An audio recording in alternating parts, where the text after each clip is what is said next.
Good evening. Tonight we'll be talking about the NFL's decision to reward teams for hiring minority coaches. We've already been down this road before, and we're going to have a repeat of that situation again.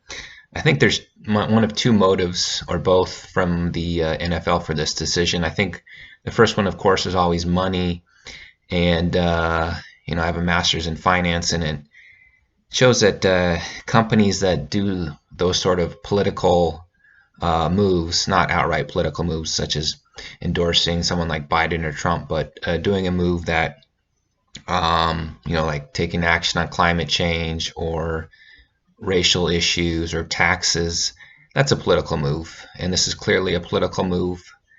And the problem is you're getting rid of roughly half of your fans. And it's equivalent of like a business putting a sign, saying we're trying to offend half of our people. I think Ted Cruz stated it well a few weeks ago about offending your fans.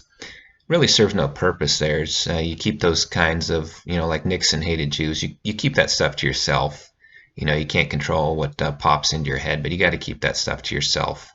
And I think anybody who's a Republican or a Democrat should do that. So that's the first thing. The NFL is going to take a financial hit from this decision. You can see the ratings down massively in the NBA. I don't think that league's coming back. That's going to be a second-tier sport here coming up soon. NFL is obviously in the best shape of all the leagues, but they're starting to go down that path, and you don't really need to do that when you're on top. You don't want to take those risks. So this is, I think, the beginning of the end for the NFL. The second point that they could be making this decision is, I think, maybe they're thinking it's the right thing to do. This is, I think, less of a factor than the money decision. I think, when they get into that sort of stuff, that's very slippery for any company to go down that road. You really speak for yourself on those kinds of decisions. If the NFL is doing that, in a competitive environment, that thing takes care of itself. If you're making, boils down to, I think, on racial stuff, if you're making an accusation, you need to have evidence before you do that. The police or a detective or whoever handles arrests or something, they need to have evidence in order to charge somebody with something. And whether it's Joe Biden or any other Democrat or whoever it is on a racial issue, you need to have evidence before you make a serious accusation like that. You don't just shoot from the hip on that sort of thing. You need to have, if it's Joe Blow in the Walmart parking lot using the N-word, okay.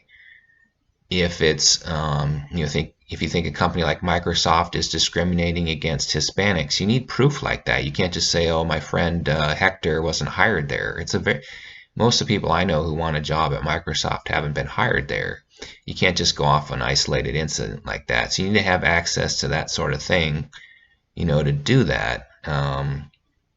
So if the NFL has internal data like that, they should be punishing their teams, instead of allowing it to happen and then rewarding people who are abiding by the law. That's not how you handle something like that. If they thought, for example, the Jacksonville Jaguars weren't hiring a white coach, you deal with Jacksonville. I mean, they fined the New England for what they were doing several times. They've removed teams from draft picks, et cetera, et cetera. That's how you handle that sort of thing. You don't do this sort of gesture, which makes you look like an idiot. That's it for tonight. Thank you.